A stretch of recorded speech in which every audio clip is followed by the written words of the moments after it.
And got some good folks with us today.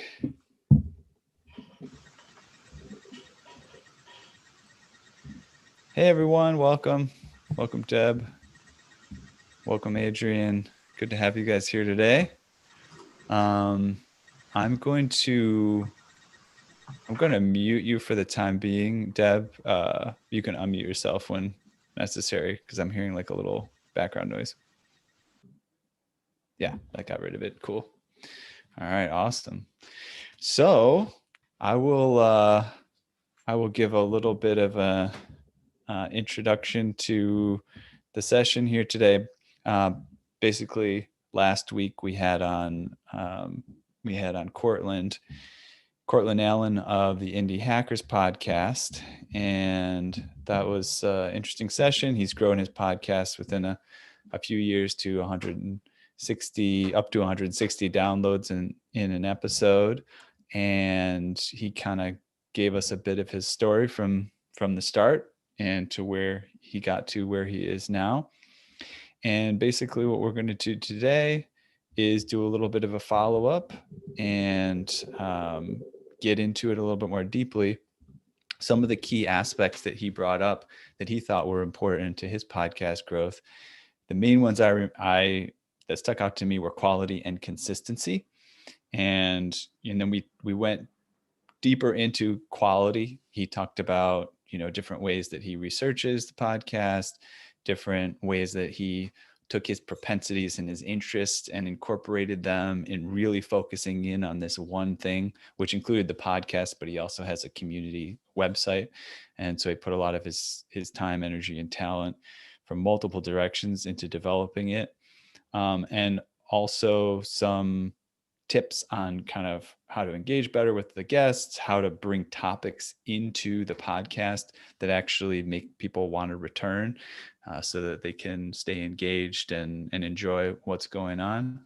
And specifically talked about just like having a good conversation and having that conversation he used the topic insights per minute. So having it be something where, an insight is on the edge of every moment, or as often as you can get it, where the listener's going, oh, that's intriguing, that's unique, let me check that out, or that was something that I hadn't heard of before.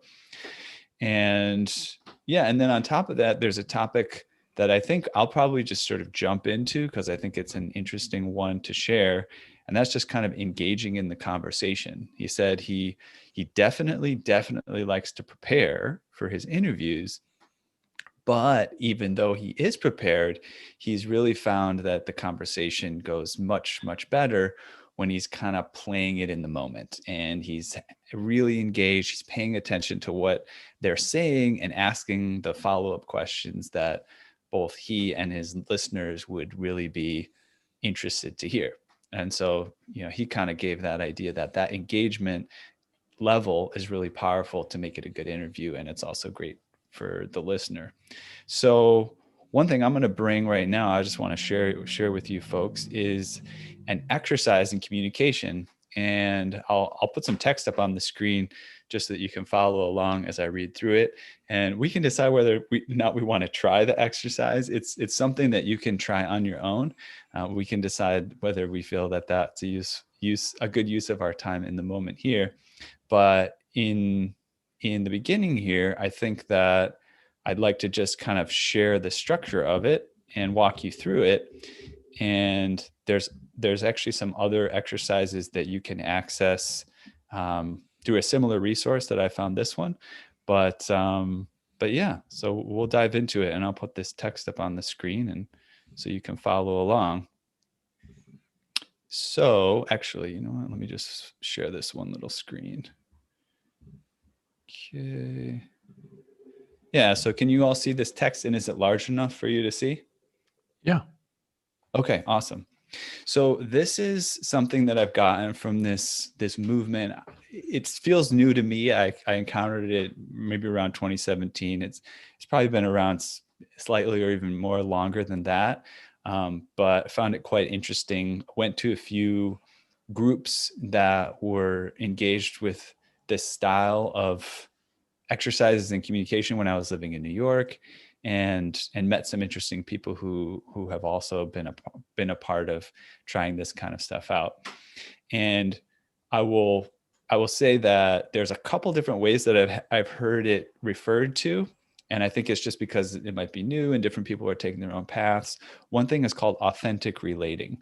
And so the idea is kind of training and learning how you can relate in the moment with others, be it in a conversation, just, at the dinner table, with a friend, or, in an interview like we're talking about. And another thing is circling, which is sort of a related concept where you kind of get together with a group of people and you do these communication exercises. It's kind of hard to describe unless you do it in the moment, but I liken it almost to a sort of, if you were to turn conversation into almost like a meditative practice, so that you're very present, you're very in the moment, and you're not really thinking about the past or the future too much. You're really focused on whatever is going on in the moment.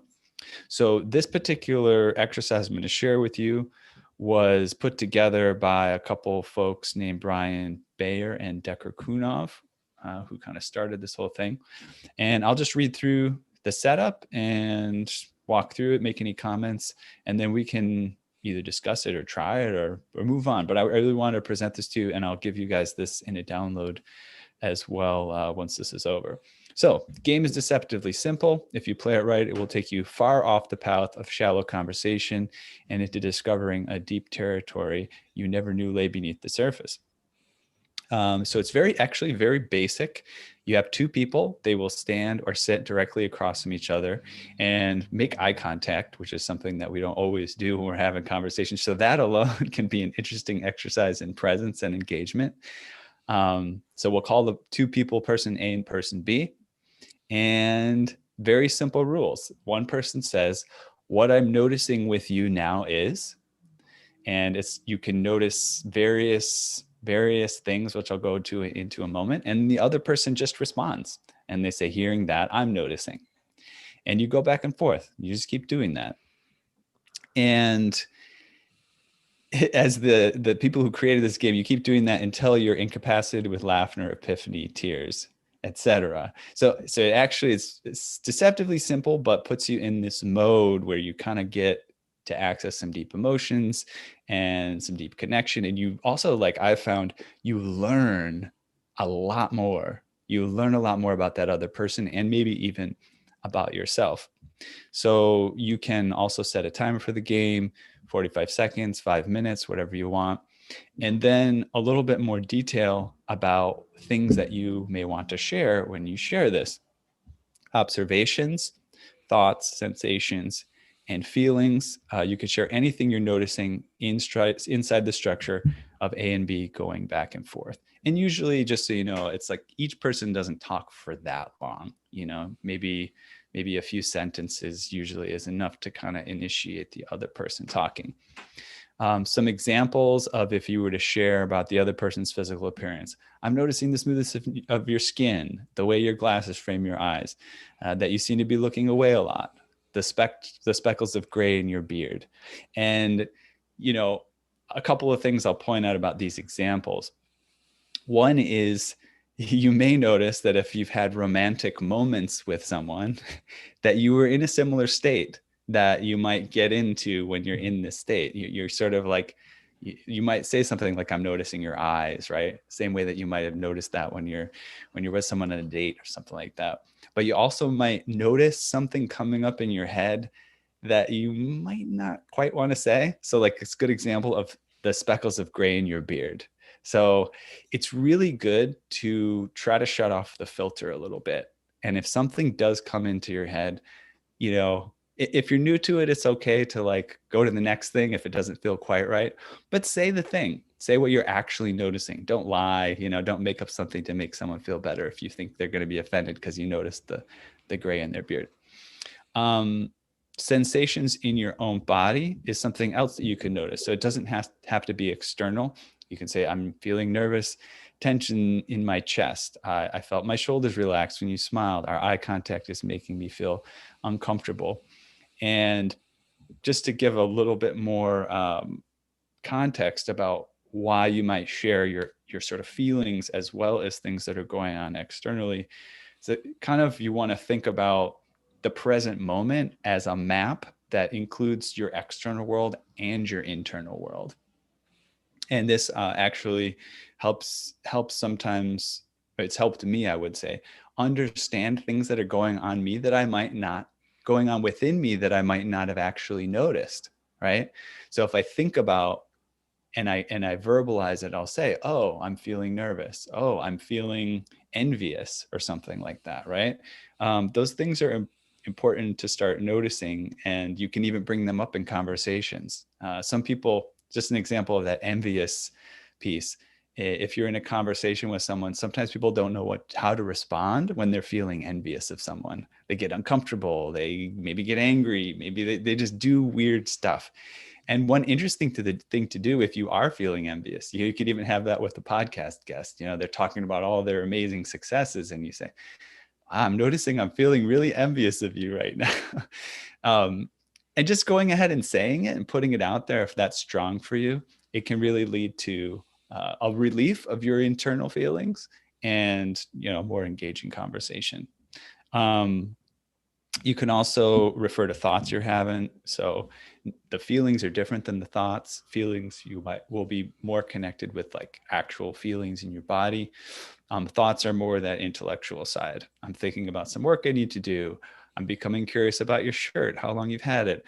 I want to reassure you that I'm not offended by your comment, right? So again, like going back to those uncomfortable moments, if your thoughts follow them, then that's okay. And then let's see here. Oh, this is sensations in your body. I'm conflating these two, and there's kind of a reason for that. But so we talked about sensations in your body, and the next is emotions that you're feeling. Reason I conflate these two things is the more you play a game like this, the more you notice that how connected your feelings are that you would state. Like, I feel excited. How connected those actual feelings are to actual sensations in your body. So then you could say, what does it mean to feel excited? Oh, my heart is beating faster. My skin is getting a little bit cold. I'm breathing. I feel like my breath is short. These actual things that you can feel in your body. So emotions that you're feeling, you say, I'm scared that you're upset. I pointed out the gray in your beard. I'm grateful you complimented me. I needed that. I'm having fun playing this game. And just a couple tips towards the end. Before you play the game, it's useful to get grounded beforehand. Again, if you're not used to this, doing it this way, that's fine, but you could take a minute to close your eyes, each of the people beforehand, just to breathe and kind of center yourself. I went through this already a little bit, but take risks. Go ahead and say the first thing that comes to your mind, even if you might not normally do it, and stay in the moment. So definitely this goes along with, you may have prepared questions, you may have a thing that you think will work really well, but even if you had something that you were thinking of saying a minute ago, but right now in the moment, there's something else, say the thing that's in the moment as opposed to the thing that's in the past.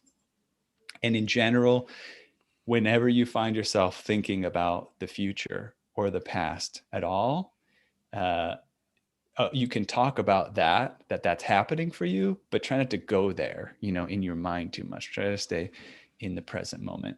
So that's a little bit of overview of this exercise. And I think afterwards, I just want to kind of get a little bit of feedback from you guys and see, what you think. Would you try this? It could be can sound like a little bit awkward. Anybody have any thoughts to share about this? I wonder if the practice of it is good practice for you as a host of a podcast, right?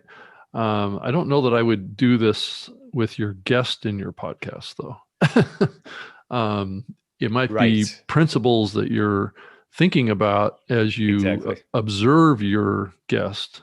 But if you're trying to apply this to a podcast, I would be cautious of getting too personal on your podcast, unless it depends on what your podcast is, I guess. But you could easily go over a line that people feel uncomfortable with to be public with, right? Yeah, that's important. And I think I wanted to mention this. I don't know if I made it super clear. So most people, they just communicate, and Right. we've been practicing communication since we were born, but sometimes we don't intentionally communicate. Like, what is it like to practice my communication skills? And so this particular exercise is good if you want to sort of, it's almost like if you could step out of life and have a conversation that helps you work on your conversation skills in general. That's kind of how I think of this. Definitely don't jump into this with a guest without asking them. But do think about jumping into this with a friend or family member, and saying, hey, this is a little bit edgy or weird, but you want to try it. And you can do it with strangers too, especially in contexts where people are willing to kind of play around a little bit and have some fun. If you're out at an event or you're trying to get to know people that you don't know well, it can be an okay way to break the ice and get to know people. So thanks for sharing that, Rob. It's a very good point. I would say, as if I'm understanding it, I don't know that I'm getting that it helps me so much with communication skills, except for the key component of communication, which is to actively listen, to really be present. It seems like that's more what it's helping you do, to be as present as possible. And that's such a challenge for us as podcasters. Cortland talked about this last week. He's filling his brain ahead of time with all of that research and study so that then he can free himself to have the conversation. But as he mentioned, as podcasters, we're managing time, we're managing flow, we're managing agenda, we're managing a topic. There's a lot going on at once. But I can see where this technique just in general would help with learning how to be present. I think the thing is, though, that would be interesting is if you really are going to be honest, how do you not offend somebody? Well, yeah. And I think, and I know Deb had something to say, so I want to check in with her in a minute. I wouldn't say that I've been experimenting with this directly on our podcast because, Sure, yeah, no, I realize that. Because I didn't apply you've this. used it in person kind of situations to see what you get out of the exercise is what I'm gathering. Yeah. Yeah, but I will say, I just brought this exercise to the table because it's an interesting one and it applies. But I will say recently in our podcast with success, I've been willing to take a little bit more risk in the conversations with people. One of the things that's been coming up a bit, we're trying to find ways to make it better, ways to improve. So Chris and I are listening to our podcast episodes and we're saying, how could I make this better? How could I make this better? And we have a podcast producer as well. And various of us in different modes have said, it's kind of more enjoyable when you guys are laughing, a little bit and you're having some fun in the moment, how can you make that happen more? And you don't want to just like laugh, like, ha, ha, ha, ha, ha, ha, just force it out, But I've noticed as I keep that in mind that, hey, like it actually sounds good to the listener when there's more fun being happening. I'm trying things with the guests and I'm saying things that could get a little bit offensive, but in the name of, hey, we're trying to connect, we're trying to have a good time. We're not trying to, we're trying to be in the moment, and it's not all just a scripted thing. So with some success, I've been trying things like that, it's related to this. It's a little bit more about saying what's on your mind and offending people. It's a delicate game. Yeah, definitely. Right. And it depends on the podcast too.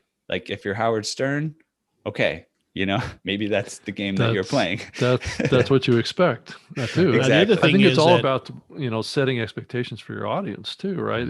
It depends on what the reputation that you have is too. I think it's a big part of this, right? Of creating your brand of what you represent on the show too.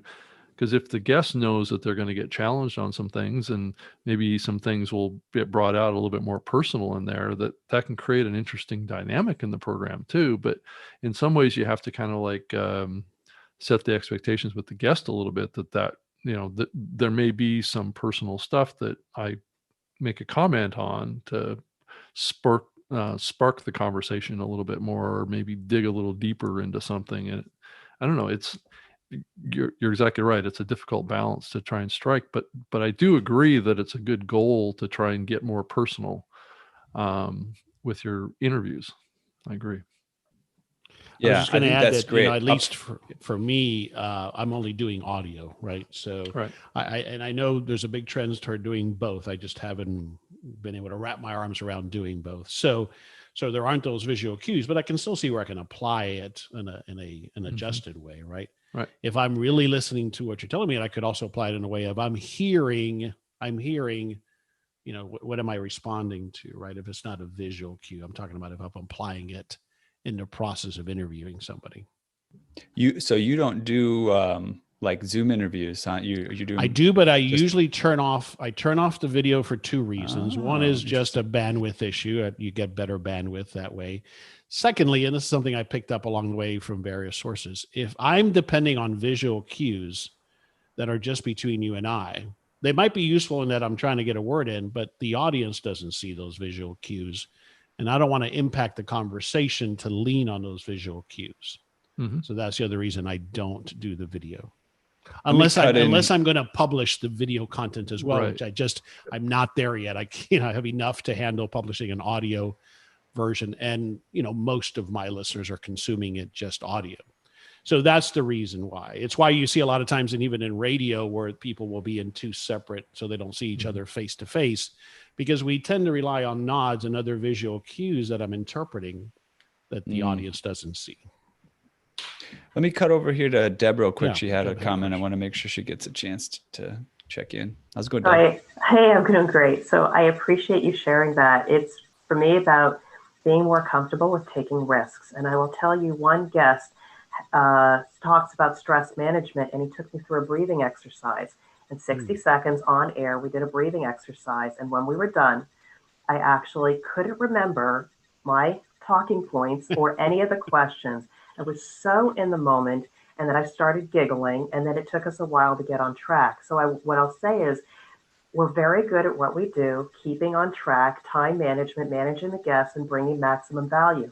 But taking a risk, laughing a little bit, and asking those edgy questions actually do start making you more relatable. Now, I'm still not comfortable with it, but when I see an opportunity, I'm starting to do it, and it makes for an interesting conversation. So definitely have to practice those that suggestion, Ethan. Thank you. Mm-hmm. Yeah, for sure.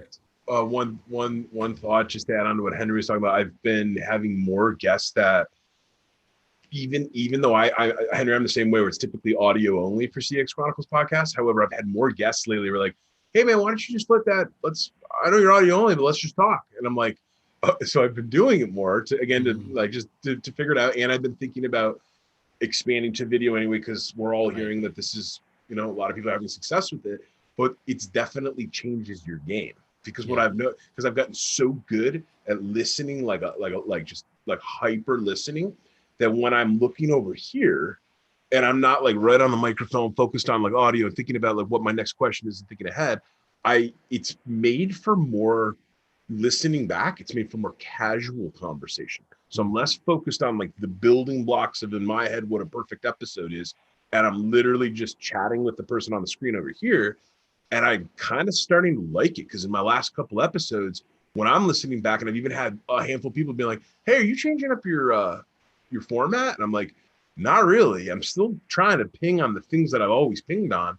But apparently by me like focusing over here and looking at the person, it's changing something. And I don't know if it's better or worse, but like it's definitely it's a great observation. It certainly is a lot of what Ethan's talking about, and that is obvious when you have conversations face to face. It seems like it's much more engaging. So it seems like people are feeling like they're listening in on a real conversation, not as scripted of a situation. Yeah. Yep. Well, I think you're getting more visual cues, which can influence the conversation. Mm-hmm. There can be a lot of information that's communicated in those visual cues that you see in another person when they're talking to you.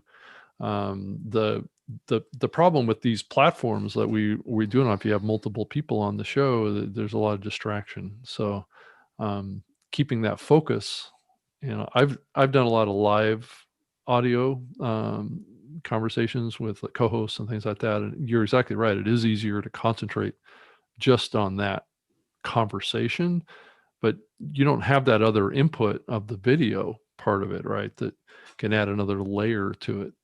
So yeah, there's good and bad with it.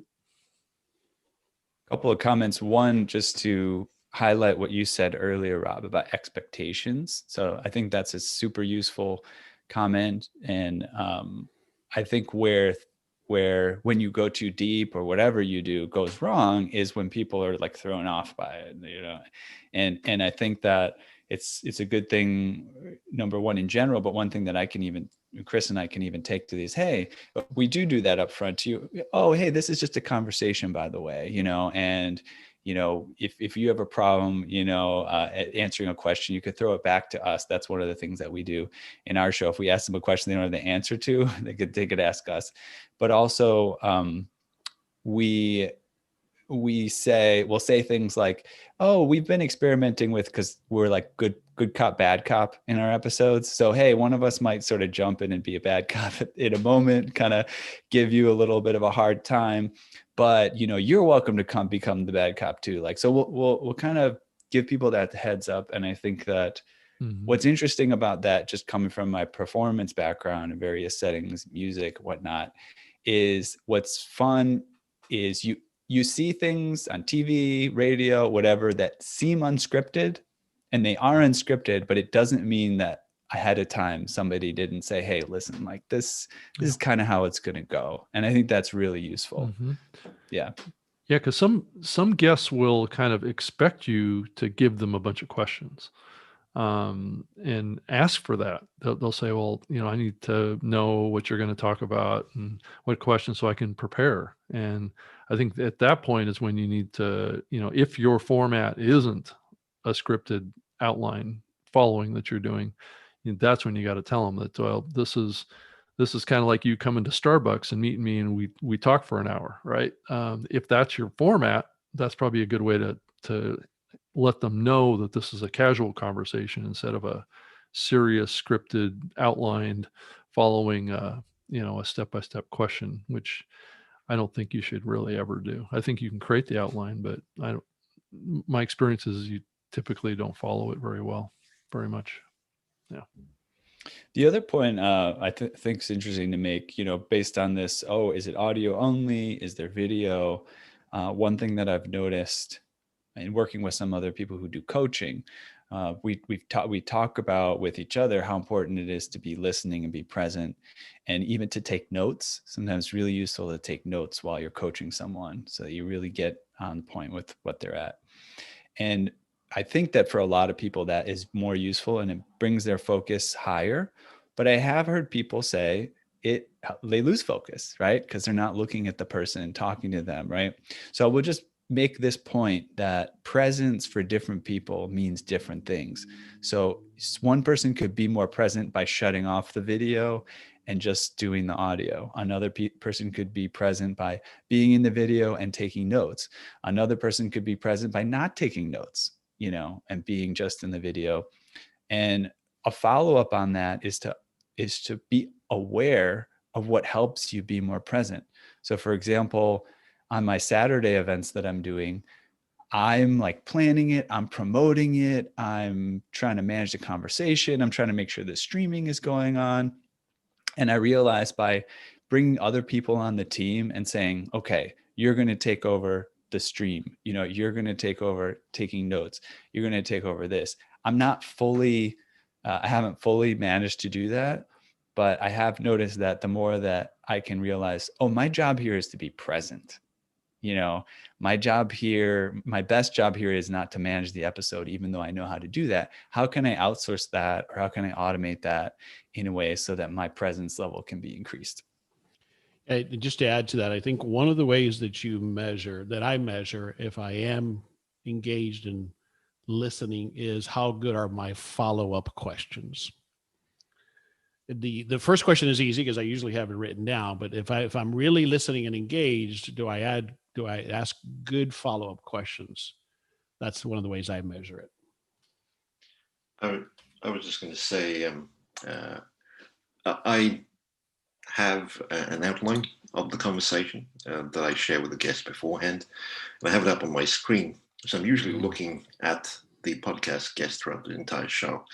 I've had a lot of people comment that it's probably the first or one of the few times that they've actually had a podcast host actually pay attention just by looking at them throughout the entire podcast. So just And do you use the video Vinay, or is it just yeah, to I absolutely use the video as opposed to I know there's a lot of audiograms that people share about them.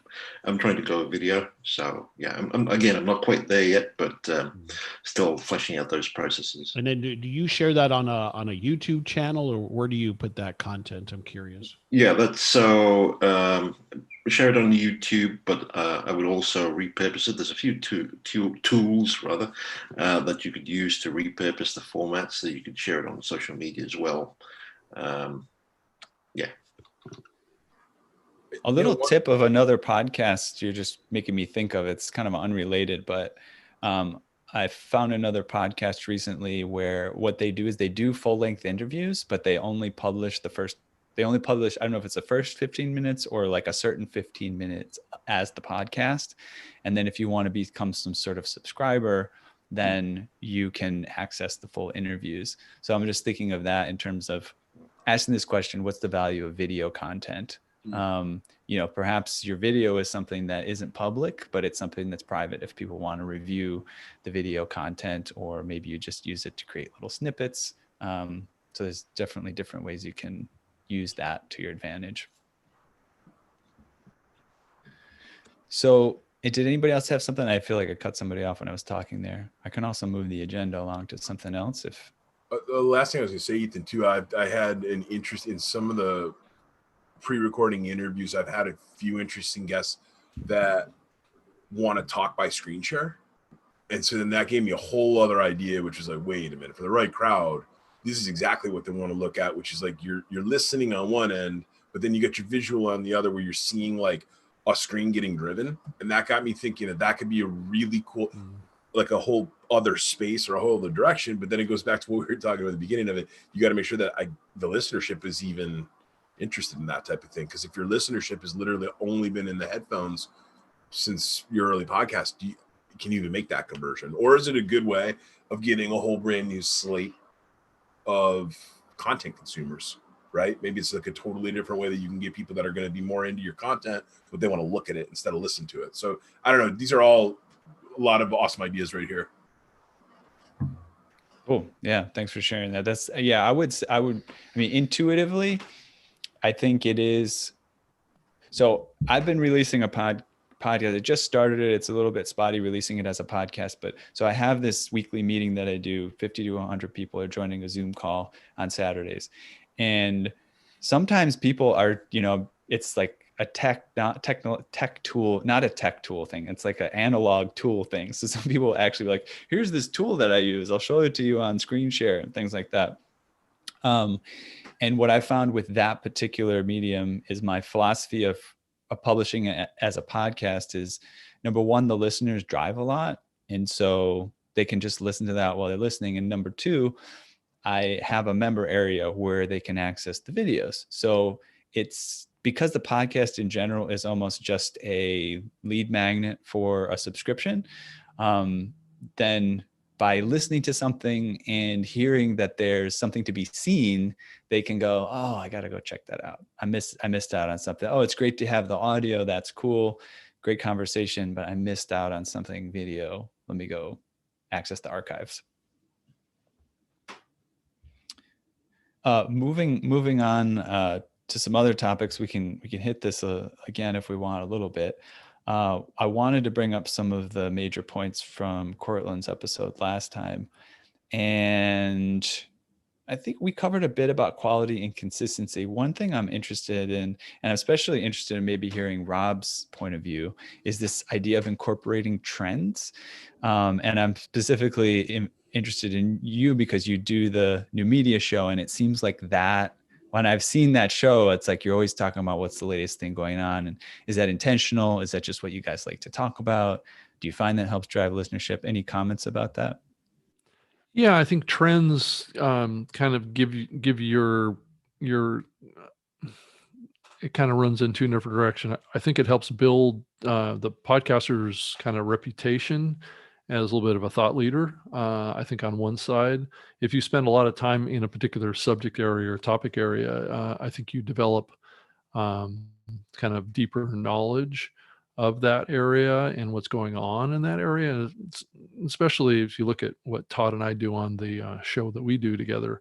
We've been around this medium for so long, so we've seen a lot of the history, right? So we can apply history to the present and to the future. And that's kind of what we try and do, is look at, what is the trend line? Where are things evolving? Where is the change elements? Where are the factors that are causing disruption, right? So those are oftentimes trends, right, that are happening in the medium. Is the medium growing? Is whatever you're doing improving? Is it declining? Is there some disruptor that's going on out there? Is there something either unethical or wrong or missing out on an opportunity, right? So those are all related to trends, right? So I think if you can bring in that kind of thought leadership into any podcast and try and extract that out of your guests too, right? So you kind of create this, you have your own expertise driving the thought leadership, but then that guest that you bring on, maybe that thought leader contributes to that thought leadership, and then you learn as a host, but your audience learns as well. So that's the part of it that I've been doing for many years. I did a nationally syndicated radio show for 6 years on the growth and development of the internet, and that was all about trends, right? The growth of wireless, the growth of internet connectivity, the growth of software, mobile apps, all that stuff, and following those trends and where things were moving next. And I think it's a powerful content area, pretty much for a lot of formats of podcasting, but not all. I'm assuming that just because of your natural interest that, you can bring a lot to the table in a conversation on the New Media Show, just because you've been reading some blogs and, meeting some people and talking about some things at Libsyn, whatever. Yeah. But do you also do any sort of intentional research to say, or even an agenda? Oh, this episode, we want to hit on this because that's, people are going to talk about that, or we want to talk about it. Do you have research and planning?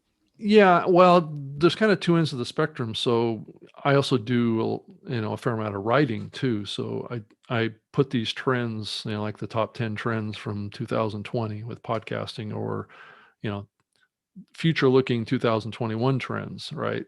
Things are moving forward, but oftentimes these trend discussions are just integrated into the conversation because that's the format of the show, right?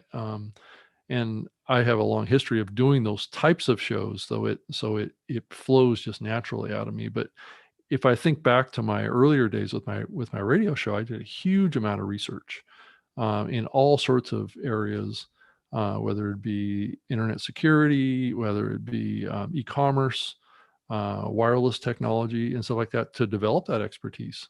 And then each guest I would bring on would add to that expertise. So and then you're more able to project, well, this is where we are now, and this is where the trends are moving. Right. Thanks for sharing. Did someone else have something to say about that? Henry, I know that you've, of course, talked about, small business loans during quarantine and things like that. Those are trending things, but how much are you aware of what's trending for small businesses when you do your episodes? It is one of the things that I took away from the conversation last week, and I just added it to my outline. I added two things. First, incorporating trends in the conversation, and kind of Rob just kind of triggered how I think I'll do it. Instead of saying at the beginning of the show, here's the latest trend I've seen, unless it's appropriate, I might add it into a question, make it part of a question. So, I've just observed this trend. How has that been impacting you? So I might incorporate it that way. So I'm giving that more thought. But the question, I know I'm not answering directly your question. He made a big point about revenues and about making sure people shared their revenue numbers. That's not something I usually ask, probably because I guess I'm probably shy about asking. And so that's another thing that I'm going to start incorporating where appropriate with my interviews. But trends, sometimes I do it, like you said, if it's a topic episode where it lends itself to it, I got to do more of it so that I continue to bring that to be part of the content. Yeah, It's it's also interesting adding value to the listener that they Mhm. can maybe apply to their own life and That's then right. make different choices that can maybe align them with opportunities. I'll give you an example of how I did it recently, and I hadn't really thought about it. I've interviewed a guy a couple times about his business is a pallet brokering business, wooden pallets, getting them from point A to point B. He's made a business out of that. And so I did get a little bit of research on how many pallets are there in the United States. So it turns out there are almost 2 billion pallets in the United States.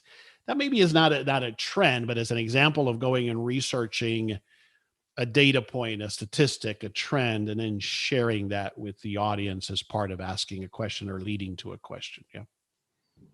pseudo related to what you're talking about here. You're talking about, and not that you have to be one of those people that always asks revenue numbers and things like that. I think that's, maybe reserved for certain shows, but it's interesting how it aligns with what we were talking about earlier about kind of being a little bit risky, like, so I know I've heard from Cortland said he found that sharing the revenue numbers help. And then also we had Mixergy podcast on, they do revenue numbers on that show.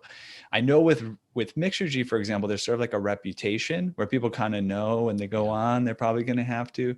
And then, so I think the point I'm trying to make is that it could be combined, doing that with this idea up front, right? Where you prepare people. Hey, just, I don't know if you noticed, but on this show, we share revenue numbers. You could either say, I usually push people a little bit. If you're uncomfortable, fine. You don't have to. Or, you could make a hard line. Like, whenever I ask, this is what I expect of my guests. If you don't want to share them, I'll find another guest. People take different approaches. And remember that, or you may not know, like with Vinay, I send an outline ahead of time. So I just need to start adding that question. I think the way I'll approach it, if they're not quite comfortable giving me exactly, give me a range. Are we talking in the 500 to $1 million range, above $1 million? Is if they're more comfortable sharing that. I have to learn how to do that because I haven't really done that. But I get it. If I was a listener and I'm listening to Ethan tell me the story of this great business, context, I think I better put it in context if you tell me what we're talking about. Is this a $50,000 a year business, or is this approaching $1 million a year business? So that can be really important for the listener. He has that. Yeah. Now in his niche, I can definitely get it, where those people that, that startup mentality, that indie hacker mentality, I get where he uncovered that was something they wanted to hear. And when he was articulating what was the big thing about why his show is successful, he said treat it like a business, and the research that he did. And that's when he went off on that, talking about how he researched and found that to be one of the things that people want. Right. His specific audience. Yeah. I was going to make a comment based on what I know of Adrian too. I know, he worked in a high growth startup that's, headed to go public probably. And so that has its own context. Mm-hmm. And then some people run their own small business. I know you're interviewing people from large businesses, different size corporations. And I think that's, like you said, context, it's important. If somebody's telling me how to, even to build a business, right? The topic that we talk about, it's different to build a small, solopreneur business than it is to build Apple, Absolutely. It's just different. Yeah, and I think those sensitivities are different. Like, I had a guy a couple weeks ago who's got an awesome small business where he's probably doing a couple $1 million a year in coffee. And talking to this guy compared to talking to an individual who's in charge of a 200-person CX team, where that P&L alone is huge. It's massive. And then on top of it, when you enter in the whole VC space, there's a whole set of regs and rules around what they can even talk about anyway. So, like, for me, I'd have to absolutely have that conversation before I do. It's funny though. You guys have just challenged me for what I'm going to do on the next phone call. I'm going to start asking people, hey, would you talk about rev and would you talk about sales? Because hearing this conversation is making me think, if this is like a whole customer show, you should be really like wide open around, we're so good at dealing with our customers that we're doing X in revenue and we're doing Y in growth, and this is our retention rate. So you've given me some ideas. I'm gonna have to start seeing if people will take this.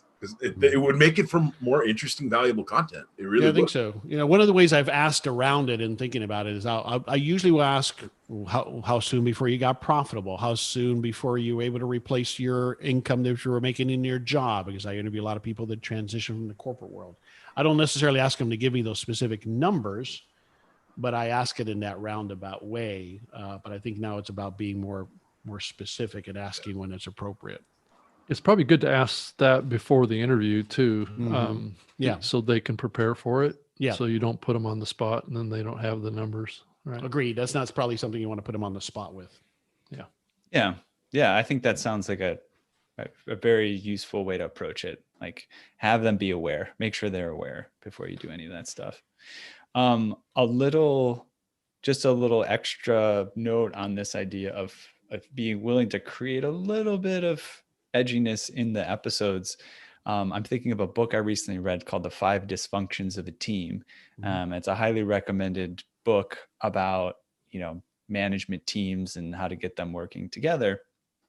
And I forget exactly the actual 5 dysfunctions, but it's a narrative book where she talks through a scenario with an actual team and, tells the story. And one of the dysfunctions of the team is that they're not willing to push their boundaries and speak honestly with each other. Basically, they don't have that honesty level. And she gave the analogy or sort of the example of why is it okay to risk offending someone, for example. Again, we want to prepare people. We don't want to surprise people. We don't want to make it some sort of weird, game, your tricks you're playing on people. But why is it okay to risk those moments? And she said, people talk all the time about how they don't like meetings, and she says, it's often because they're boring. What's the problem with making a meeting a little bit interesting with some conflict, bringing up something that people should be talking about, but nobody's talking about, it's probably actually the thing that nobody's talking about that they should talk about that needs to be talked about at the meeting. Right. That's why everybody doesn't want to be there, because it's never going to get talked about. So it's an interesting argument for being willing to kind of bring those things in a little bit. Hey, I thought I'd jump in if I could, Ethan. Of course. At the time, one of the things that struck me from Cortland's sharing his information is, and we talked about it on the call last week, is how much time he spends getting ready for an episode. An extraordinary amount of time, more time than I can possibly dedicate. I'm just curious as to everybody's thoughts on that. I'll say that more recently, Chris and I have been really thinking about how can we make it a better quality podcast, especially since we're part of that network with Cortland now. And that's one of the things that he's recommending, and that's not just, of course we want it to be quality, but we might be thinking about promotion, we might be thinking about other things. So we're focusing on that now. So I've been trying to do some more background research on people and prep. And I think that it does come back to the thing kind of mentioned earlier in a different context of this focus and intention. And I'm finding that by putting extra focus and intention to something that I may not have wanted to previous, or may not have felt like I had the time for, I'm reaping the rewards of it. Like, it takes me having the faith in doing it, that it's useful. So recently we had a guest on the show, and, just took the time to review his LinkedIn profile, took the time to read to watch a few other interviews that he had done with other people, took the time to find something obscure. Chris and I talked about, he watches the Hot Wings show. And I think we mentioned this sometimes before, it's just kind of like they bring in funny things about people. So I took some time to find maybe some obscure things about the person that might be interesting to bring into the conversation. I'll tell you what, they live in Chicago, and I wouldn't have known that if I didn't do the research ahead of that. Well, and that's so fair. we could talk about that. I spent about an hour researching, but I added up as he was describing, he's spending 3-4 hours. He's blocking out 3 days a week, if I understood him correctly, for podcasting. That's obviously reflects in why his show is so popular. I wouldn't be able to even do that because of everything else I have. So the stuff that you're talking about makes sense. I do a lot of that, but I think even an hour per episode, sometimes I'm like, is this time worthwhile? So this is the way that I'm approaching it now, and I approached it with other things. So for the podcast previously, Chris and I, one of our strategies for getting guests was listening to other podcasts and then, contacting the guest, because that's a good example of someone who might go on a podcast, right? Right. So the actual listening to the podcast, I didn't feel like I had the time. Then I started going for bike rides and listening to the podcast, and that Sure. seemed like actually a good synergy. Point being, another thing that Cortland brought up that I thought was interesting is he tries, instead of like fitting something in as an extra thing, to see how it integrates with the other things, So I don't know exactly what your schedule is like, but an example could be, if you already have to research something for your co-working space, for example, for that business project that you're doing, well, maybe then that allows you to both, have a guest that talks about co-working spaces, do the research. So like, in the end, you might be doing 3 or 4 hours of research, but it's not actually much more research than you already would have done in a week, because you were doing it for multiple projects and it gets combined. I kind of have a feeling that's part of what's going on with Cortland, because he's not just researching for just the podcast. He's got a website related to it. He's got other things going on. Yeah, there's a sometimes lot he's of just content curious. that comes from that research, right? Not just a podcast episode also. Exactly. I mean, that's my intuition about how he kind of pulls it off, and he seems to have a good amount of free time too. So, yeah. So we got a couple more minutes here. Just to give a preview for next week's guest is going to be Jay Klaus. And he started a really, really cool podcast project not too long ago, but it's grown pretty fast. And I'd like to talk to him. He actually planned it out quite a bit beforehand. He spent 9 months before, like, getting his interviews nailed down and getting things together. But his first guests were, his first guest was Seth Godin, and his second guest was James Clear. So he's able to get some good guests. But he also, one of the things he credits for his sort of success is he joined a podcast network. And it was something he decided intentionally that he thought would be a good idea. And I thought I'd just bring that to the table for a second, especially maybe Rob, because you probably see all kinds of trends with that. What are you seeing with podcast networks? And should people join a podcast network? Would that really help? Should they start a podcast network? Any thoughts on that? Well, the network side of podcasting has been growing for many years. It's getting more and more popular, I believe, as it's becoming more competitive out there, between shows feeling like they're, independent, flying in the wind out there and don't have a lot of support. I think a lot of people think of joining a network as it to some degree is somewhat of a marketing strategy, and then also hopefully a monetization strategy. So you kind of see it kind of two parts to it, primarily is what most people think of it. There's there's a lot of ways to get involved in a network. There's networks that have a variety of different genres in them, and then there's networks that are very focused on a specific genre. So it's the concept of a street corner that has a McDonald's and a Burger King and a Wendy's in there, right? You can be different genres, but you're aggregating based on a network strategy, right? Where there can be cross promotion, there can be a lot of benefits in that. If you're joining a network that has a bunch of shows that are exactly the same, or just slight variables on there, and I've seen podcast networks in both areas, there can be plus or minus benefits on that. People can share audience across those networks, and it can be helpful. I think you have to be careful. If you're an independent producer, signing your show over to a network can come with some downsides too. There can be a lot of expectations that are set that you basically invest a lot in your show because you're expecting this network to do something for you to grow your audience or to monetize your show, and there's a possibility it doesn't happen. So I think you have to go into it with your eyes open and read the fine print of any contract, just to make sure that you don't agree to something or lock yourself in, basically giving control or rights to your show over to a network. Can cause problems getting out of those deals too.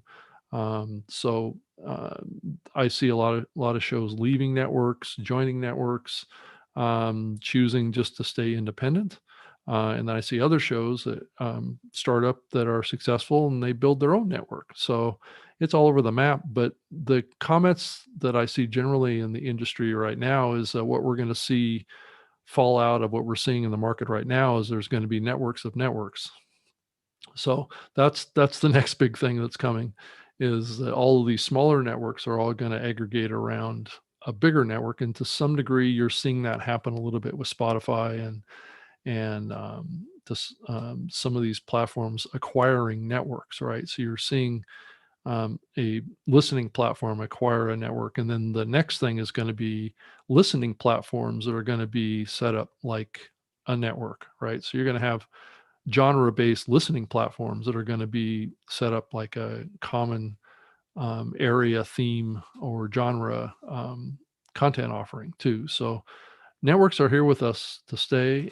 They're only going to get more powerful because it's those networks can form alliances with the big listening platforms to get more promotion. So that is a possibility, and that's a follow. I mean, just to let you all know, I used to be the chief content officer for Podcast One. So those were the big principles that I worked under, working with Apple and being part of a network. You do have a little bit more clout with the listening platforms to get feature and promotion and cross promotion. Yeah, it sounds a lot like signing to a record label if you're a musician, or signing to a publishing company if you're a writer. Yeah, you gotta know what you're getting into. And the things that have popped up here recently is that popular shows sign with a network and they become even more popular, and people want to renege on their contracts and renegotiate, and that creates a legal storm. So let's say you had, going into a contract with a network, you had 10,000 listeners to an episode, but 2 months into the contract, 3 months into the contract, you're now getting, 1 million listeners. But the network did a deal with you to pay you, a very small amount of money for your show, and they're getting, a huge amount of revenue. So just make sure that you have clauses in your contract that escalate with revenue that's associated with your show. Yeah, very interesting. It'll be interesting to ask him his thought process, because I think he also, within that 9 months, it seems like he put time into making sure he put that together well and finding the right podcast network. And it sounds like he went looking for them as opposed to them looking for him, maybe, of course, because he hadn't even started a podcast yet. So maybe that's an advantage. You can kind of really set things up so you find one that's reputable and it's not just something that falls in your lap and things like that. Cool. Well, we got about a minute left. Happy if anyone has any other comments or questions to wrap up with, or we can just call it a call. Anybody got anything else they want to add at the end here? I'd like to just ask you a question about future guests, dates and things of that nature. I sent you an email, but we can stay on for a minute. Yeah, we can stay on for a minute after. Cool. Yeah, sounds good. Okay, so then without further ado, I'll sign us off. I'll send out a copy of this document that I shared today to Adrian, other people that were signed up, and I'll send out a link where you can join for next week as well. And we'll see you around. Thanks for showing up. We appreciate y'all being here. Thanks, guys. Appreciate it. Later. Bye-bye. Bye.